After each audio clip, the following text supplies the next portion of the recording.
তোমরা সবাই খুব ভালো আছো, আমিও খুব ভালো আছি। আজকে শনিবার সকাল থেকে আমি ব্লগটা শুরু করেছি। এখন খুব সকাল নয়, এখন 11:15 বাজছে। আমার রান্নাবান্না স্টার্ট হয়ে গেছে, বুঝতেই পারছি আমি রান্নাঘরে দাঁড়িয়ে আছি। যার যেখানে জায়গা সেখান থেকেই সে শুরু করবে আর সেখানেই সে শেষ করবে, এটাই মেন কথা। তো যাই হোক, ছেলের ব্রাশটা সেই করলাম, ছেলে একটু দেরিতেই উঠলো। এখন ছেলে চলে গেল বাবার সাথে জেদ করে দোকানে। তো ছেলেকে এখনও খাওয়ানো হয়নি, ওকে খাওয়াবো। আজকে শনিবার, বুঝতে পারছো, নিরামিষ, সব কিছু নিরামিষ অর্ডার। আমাদের বাড়িতেও ফুল নিরামিষ। এখানে আমি উচ্ছে আলু বসিয়েছি। আর এখানে যে বড়ি ভাজা আছে, এটা সর্ষে দিয়ে করবো ভাবছি। একটা বেগুন আছে, ওটাও দিয়ে দেবো। আর করবো সব থেকে দামি জিনিস, আলু পোস্ত, ওটাও অর্ডারে যাবে। তো এটা আগে ভেজে নিয়ে ছেলে আসুক, এটা ততক্ষণ ভাজা বসবো। আর করবো বিউলির ডাল, আর পেঁপে আছে, পেঁপের চাটনি করবো। এইগুলোই আজকে এখন আপাতত মেনু। আজকে তো পুরো বললামই, কোনো মাছ টাছ যাবে না, নিরামিষ, সেটাই। তো এইটাকে ভাজা হোক, ছেলে আসে, ওকে খাওয়াই, তারপর রান্নাবান্না আবার তো লাগতেই হবে। ততক্ষণ এগুলো ভাজাভুজি করে নিচ্ছি। নাও ওটো,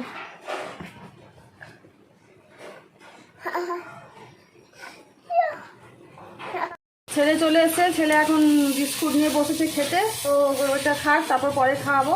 আর দেখতেই পাচ্ছি আমার স্নান টান হয়ে গেছে, মানে স্নান হয়ে গেছে, পুজোও হয়ে গেছে। এবার শুধু রান্না আর কি। ছেলেকে বসিয়ে রাখলাম, আর বিছানা আমার এখনও তোলা হয়নি, এরপর তুলবো। এটা একটু ভাজা বসিয়ে দিই।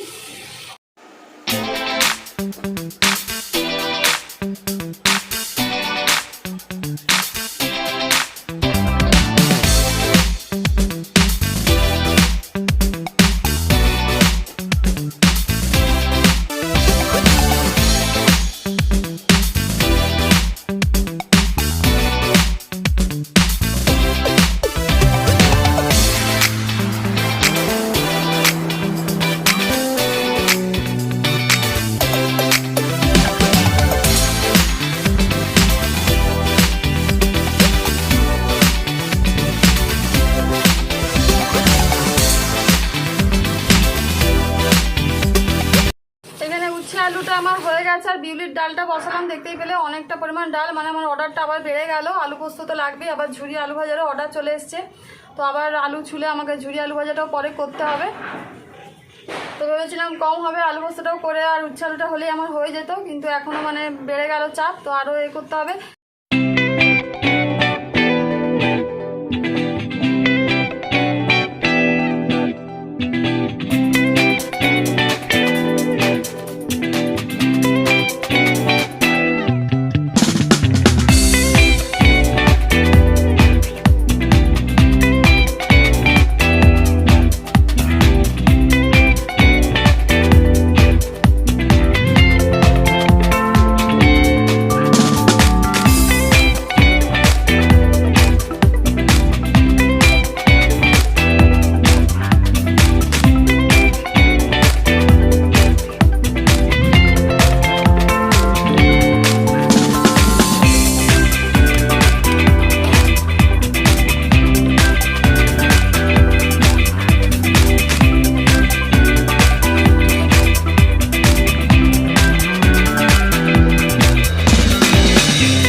দেখালাম, আমি 1 গামলা ভর্তি আলু পোস্ত।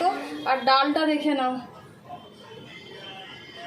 মানে 1 কড়াই পুকুর। এটাকে আমি সাঁড়াশিতে ধরতে পারবো না, এটাকে আমাকে কোনো রকম এই যে হাতা দিয়ে এক হাতা করে ঢেলে নামাতে হবে। আর এদিকে এই যে পেঁপের চাটনি, এটা এখনও চিনি দেওয়া হয়নি। আলু পোস্তটা এই যে নামিয়ে দিয়েছি এখানে 1 গামলা। এখানে এখন ওই যে বললাম তোমাদের দেখালাম আলুটা, ঝুরি আলু ভাজা। এখন ওই যে ঘষতে হবে, নিচে বসে ঘষবো। এর ডালটা আমি নামিনি, ডালটা নামানোটা খুব রিস্ক হয়ে যাচ্ছে, ডালটা আগে নামিয়ে নিই।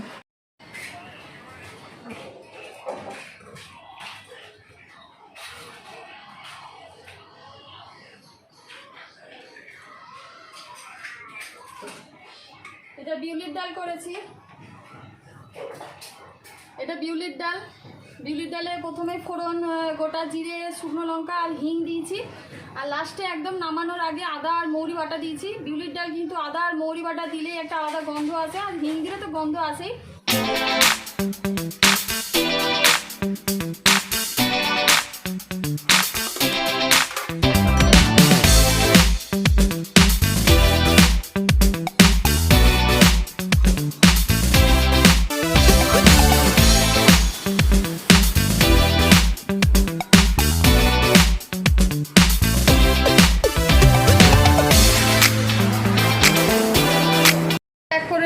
চলে গেছে আমার ডেলিভারির ছেলে, সবগুলো মোটামুটি দিয়ে দেওয়া হয়েছে। এখন অলরেডি 1:30 বেজে গেছে, আমি আমার ছেলেকে স্নান করতে পারিনি। বললাম না, এইসব ঝুরি আলু ভাজা টালু থাকলে আমার প্রচণ্ড হ্যাপা হয়ে যায়, এগুলো একা হাতে কাটা আর ঘষা। এই দেখুন এইটুকু বাকি আছে, এইটুকু আমার ঘরে আমার মেয়ে শাশুড়ি খেতে ভীষণ ভালোবাসে, তো ওদের জন্য আমি মানে কথা বলবো কি হাঁপাচ্ছি। এতক্ষণ এগুলো গোছালাম, এগুলো এখানে পুরো প্যাক করলে বুঝতে পারছো সমস্ত নামিয়ে করতে হয়। তো এই 1:30 বাজে, তোমাদের সাথে এখন বেশি কথা বলবো না, ছেলেকে খাইয়ে দিয়ে স্নান টান করাই করে ওকে খাওয়ানো আছে, প্রয়োজন নেই, পরে তোমাদের সাথে আবার কথা বলছি। গুড ইভিনিং বন্ধুরা, দেখতেই পেলে দুপুরের পর থেকে তোমাদের কাছে এই এলাম। আর রাতে ভাত বসালাম, মানে মাও ভাত খাবে বললো, ওই ঝুরি আলু ভাজা একটু আছে, আলু পোস্তও আছে, বিউলির ডাল আছে। মা বললো ভাত খাবো, মা যদিও আলু পোস্ত খায় না, মায়ের ওই আলু ভাজা আর মায়ের কচুর তরকারি করেছিলাম, সেটা তোমাদের দেখায়নি দুপুরবেলাতে, সেই কচুর তরকারি মায়ের আছে। আর আমার হাজব্যান্ডও আলু পোস্ত খেতে ভীষণ ভালোবাসে, আমার মানে হাজব্যান্ড মাছ মাংস ছেড়ে আলু পোস্ত খাবে, মানে এমন অবস্থা। মানে তার কারণ হচ্ছে এমনিতেই বুঝতে পারছো আমাদের রেস্টুরেন্ট খাবার দোকান, ওইসব ঘাঁটাঘাঁটি করে, ওর মানে খেতে চায় না, ঘরোয়া এই আলু সেদ্ধ আলু পোস্ত এগুলোই বেশি পছন্দ করে। তো যাই হোক, ওইটা দিয়ে ওরা ভাত খাবে, আর রুটি সেরকম করার ঝামেলা নেই। রুটি খাবে বলতে আমার বাবা আর আমার মেয়ে, তো সেই আটা মাখা আছেই অল্প। আর ছেলে এখন গেল দাদার বাড়িতে, ছেলে গোটা বিছানাতে খেলনা ছড়িয়ে রেখেছে, এই দেখো। মানে বুঝতে পারছো আমি বসেছি কোনো রকম বিছানার একটা সাইডে, আর তোমাদের বলছি কিন্তু মনটা আমার ভীষণ খারাপ। কেন খারাপ সেটা বলে দিই, মানে বললাম না আমাদের অনলাইনে সমস্ত কিছু অর্ডার ছিল, আগে শনিবার সোমবার ষষ্ঠী, এখনও কিছু আসেনি। মানে আমার মেয়ের কয়েকটা করা হয়েছিল, মেয়ের আরও একটা আছে, সেটাও এখনও আসেনি। আর আমার ছেলের এক্সচেঞ্জ করতে পাঠিয়েছি, সেটাও এখনও এলো না। আরেকটা হাফ শার্ট, সেটাও এক্সচেঞ্জে গেছে, সেটাও পাঠায়নি। একটা শাড়ি অর্ডার করা আছে, সেটাও আসেনি। মানে বললাম না, বুঝতে পারছি না পুজোর সময় আসবে না কি, মানে এগুলো মানে ফালতু হয়ে গেল। মিশো থেকে আমরা মানে যে ভালো অভিজ্ঞতাটা আমার কিন্তু আছে, মিশোর যেগুলো জিনিসগুলো এসছে কিন্তু ভীষণ ভালো পেয়েছি। তো এরপর কবে আসবে জানি না, যেন এই ভালো অভিজ্ঞতার পর যেন খারাপ অভিজ্ঞতা আর না হয়। আমি এমনিতেই অনলাইন এবারে আমার একদমই ইচ্ছে ছিল না, তো এই বছরই প্রথম মিশো থেকে সব কিছুই নেওয়া হয়েছে মোটামুটি। তো সেইগুলোই ভাবছি তোমাদের দেখিয়ে দিই। আর কবে যদি এর পুজোর মাঝখানে ধরো ষষ্ঠী সপ্তমী অষ্টমী এরকম মাঝখানে যদি আসে, তখন আমি তোমাদেরকে কীভাবে দেখাবো আমি বুঝতে পারছি না। তো ভাবলাম যে কটা এসছে সেই কটাই তোমাদের এখন দেখিয়ে দিই। আর আমাদের শাড়িটা, মানে যে শাড়িটা আমার হয়েছে, মায়ের একটা হয়েছে, তো সেই শাড়িটাও ফলস পাড় লাগানো হয়ে গেছে, আর ব্লাউজ পিসও কাটানো হয়ে গেছে, সেটা ভাবছি তোমাদের দেখিয়েই দিই। বললামই এরপর আর কবে সময় পাবো জানি না, মানে মনটা ওই জন্য বললাম না, পুজোর সময় বাচ্চাটারও এলো না, ওরও এক্সচেঞ্জ করতে পাঠিয়ে দিলাম, কবে আসলো এক জায়গায় করলাম। এই যে তোমাদের দেখিয়ে দিই, আগে কিছু দেখিয়েছি, আর যেগুলো এসছে অনলাইনে সেগুলো আগে দেখিয়ে দিচ্ছি। প্রথম মেয়ের মিশো থেকে যে টপটা এসছে, ভুল হয়েছে আমার, মেয়ের মিশো থেকে দুটোই লাল রঙের অর্ডার করা হয়ে গেছে। ও ব্ল্যাক অর্ডার একটা করতে চেয়েছিল, কিন্তু আমিই দিলাম না, কারণ আগের বছর অনলাইন থেকেও মানে দুটোর মতো বোধহয় জামা ব্ল্যাক এসছে। তো বললাম সব ব্ল্যাক কেন নিবি, কিন্তু দুটোই যে লাল হয়ে গেছে সেটা আর মানে খেয়াল নেই। এটা টপ একটা, এই দেখো,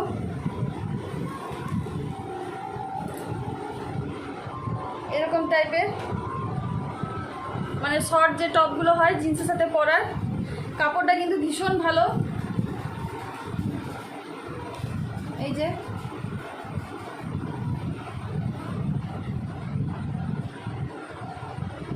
হাতে এরকম আছে। আমার মেয়ে বললামই একদম ক্যাজুয়াল ড্রেস নিয়েছি, যেগুলো টিউশন মানে পুজোতে পড়বে, তারপর টিউশন পরে যেতে পারবে, এরকমই। এইটা টপটা রেড কালারের, কাপড়টা কিন্তু খুব সুন্দর। বললাম মিশো থেকে যা এসছে এবারে কিন্তু খুবই মানে ভালো অভিজ্ঞতা আমার, কিন্তু এরপর যদি জিনিসগুলো না আসে, বললাম না মানে নিজেরই খারাপ লাগছে। বুঝতেই পারছো এসছে মানে আমার টাকাও দেওয়া হয়ে গেছে, অথচ জিনিসগুলো এখনও এলো না এক্সচেঞ্জ হয়ে, ওইটা একটা মানে আছে আমার। আরেকটা এসছে মেয়ের এইরকম প্লাজো সেট, এই যে বললাম দুটোই রেড হয়ে গেছে। এর হাতাতে এরকম আছে বোতাম দেওয়া, এটা একটু মানে খোলা টাইপের, এই যেরকম খোলা, বোতামটা আটকানো যাবে। আর হাতে এরকম কাজ আছে, আর এইখানটা কাজ আছে, এই এরকম। আর এর সাথে এই যে প্লাজো হোয়াইট কালারের, প্লাজোটা খুব সুন্দর, প্লাজোটা খুব সুন্দর এসছে, পুরো চিকনের কাজ করা, বুঝতেই পারছো। এই যে এখানটা পুরো চিকনের কাজ করা, পুরো হোয়াইট। এরকমও ব্ল্যাক নিতে চাইছিল, ব্ল্যাকটা হলে আরো ভালো হতো, তাহলে দুটোই ওর রেড হয়ে গেছে। এই যে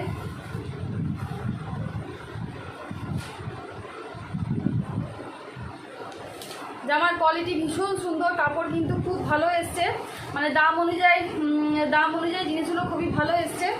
এটা একটা সেট এসছে, আরেকটা সেট ওর নিয়েছি। আর যেটা এসছে দুটো জিন্স, মানে কম্বো যে প্যাকগুলো হয় মিশোতে, তোমরা জানোই, যেগুলি বুঝতে পারবে, সেই কম্বো প্যাক এসছে। এই যে দুটো জিন্স একসাথে, কোয়ালিটি ভীষণ ভালো, জিন্সগুলো এত ভালো পাবো আমি আশাও করিনি। এই যে ইচ্ছে করে আমি কম্বোটা মানে অর্ডার করতে বললাম ওকে।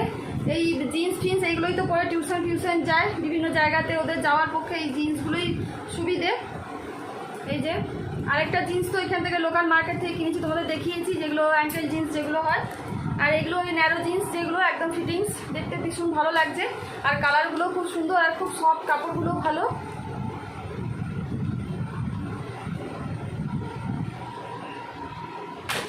এটা একটা কালার, আরেকটা এসছে এই কালার।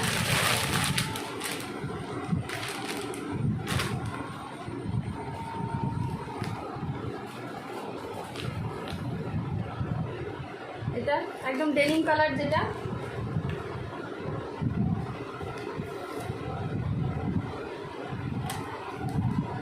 এটা দুটো একসাথে কম্বো। আর আমার ছেলেরও কম্বোই ছিল জামা, মানে 4টে সেটের যে বাচ্চাদের যে জামাগুলো হয়, মানে জামা মানে টি শার্ট আর গেঞ্জি। আমার ছেলের জামাটাও আমি কিনি না, টি শার্ট আর গেঞ্জি খুব সুন্দর কালারফুল ছিল, গেঞ্জিগুলো ভালো, একদম ফিটিংস খুব সুন্দর যে গেঞ্জিগুলো হয়ে গেছিলো, কিন্তু প্যান্টটা মানে ঠিক একদম মানে খাঁচ হয়ে যাচ্ছিলো ছোট, তো সেই জন্যই আমি ফেরত পাঠালাম, জানি না কবে আসবে।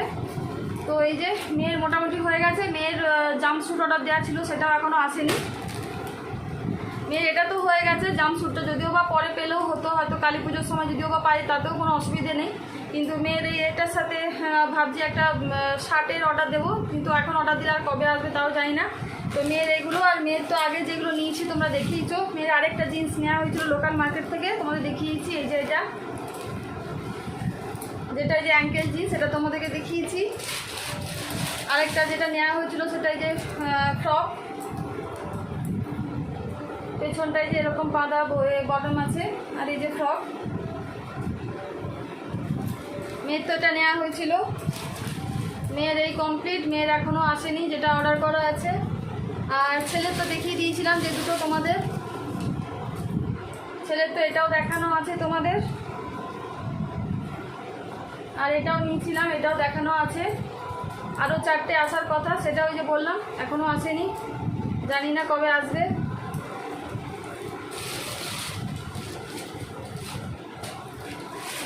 আমাদের শাড়ি দেখিয়ে দিই, আমার কুর্তি অর্ডার করা আছে, ওটাও আসেনি, কবে আসবে জানি না। প্রথম যতগুলো এসছে খুব তাড়াতাড়ির মধ্যে এসছে, তারপর যত পুজোর দিন এগিয়ে আসছে বোধহয় ওদেরও চাপ বেড়েছে, মানে সবাই অর্ডার করছে, আর এক্সচেঞ্জেরগুলো তো আসছেই না, আর যেগুলো এমনি নতুন অর্ডার করা আছে সেগুলোও আসছে না। আমার শাড়ি এই যে বললামই, ব্লাউজ পিসটা কাটা হয়ে গেছে, বুঝতেই পারছো। আমার ব্লাউজ পিসটা কেটে দিয়েছে, যদিও আমি শাড়ি খুব একটা ব্লাউজ পিস কাটিয়ে পরি না, কারণ আমি এমনিতেই জানো লম্বা, মানে শাড়ি যদি আমার ছোট পড়ে যায় সেই জন্যই আমি ব্লাউজ পিস কাটাই না। আর আমার এমনি অন্য কম্বিনেশনের ব্লাউজ পরতে ভীষণ ভালো লাগে। এই আমার শাড়ির নামটা আমি জানি না, পাড়টা এরকম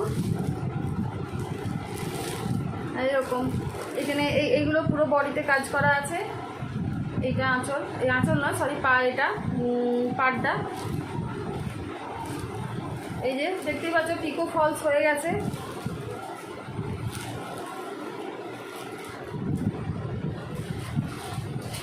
এই হচ্ছে আঁচল।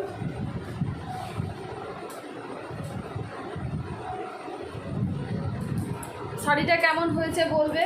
তোমাদের বলেইছি আমি খুব একটা শাড়ি পরি না, নর্মাল যে শাড়ি নরম পরতে সুবিধে সেরকম শাড়ি নিই আমি। এই শাড়ি গায়ে ফেলে রেখে দিচ্ছি। এই আমার শাড়ি, মায়ের শাড়ি রেখে দিচ্ছি।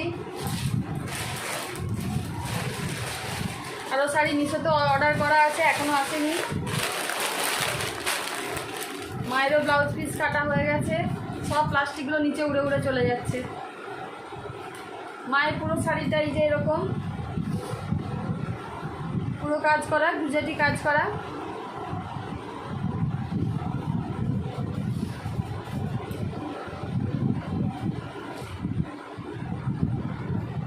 পুরো শাড়িটা কাজ করা, খুব সুন্দর শাড়িটা মায়েরটা, আমারটাও ভালো। এই যে পুরো সুতোর কাজ করা আছে, পুরো শাড়িটাতেই কাজ করা। এইটা আঁচলের পোর্শনটা পুরো ঠাসা কাজ।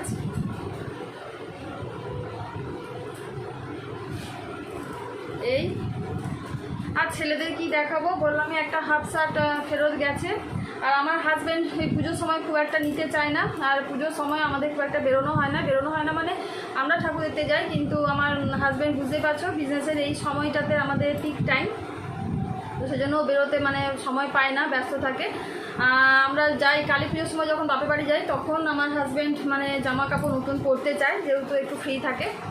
আর দুর্গা পুজোর সময় ও খুব একটা করতে চায় না, ওর যখন যেটা লাগে সেটা নিয়ে নেয়। কিছুদিন আগে দুটো জিন্স নিয়েছে, তো দেখা যাক এবার কবে আসবে তা জানি না। যেগুলো হয়েছে সেগুলো তোমাদের দেখিয়ে দিলাম, আর কিছুই নয়, মানে আমি একটু নিশ্চিন্ত হলাম তোমাদের দেখিয়ে, কারণ এগুলো আবার কবে আসবে পুজোর মাঝখানে তোমাদের দেখানো সম্ভব হতো না। তো যাই হোক, আমাদের যেটুকু হয়েছে সেটুকু তোমাদের কেমন লাগলো অতি অবশ্যই জানাবে। আর আজকের ভিডিওটা আমি এখানেই রাখছি, দেখা হচ্ছে তোমাদের সাথে আবার কালকে নতুন একটা ভিডিও, নতুন একটা ব্লগ নিয়ে। তখন তোমরা ভালো থেকো, সুস্থ থেকো, আর সবাইকে ভালো রেখো। আর আমার ভিডিও যদি একটু ভালো লেগে থাকে লাইক শেয়ার সাবস্ক্রাইব অবশ্যই করবে। আর যারা আমার চ্যানেলকে সাবস্ক্রাইব করেছে তাদেরকে অসংখ্য ধন্যবাদ। আর যারা এখনও আমার চ্যানেলকে সাবস্ক্রাইব করোনি তারা প্লিজ সাবস্ক্রাইব করে দিও। টাটা বন্ধুরা, দেখা হচ্ছে কালকে নতুন দিনে একটা। তোমরা ভালো থেকো।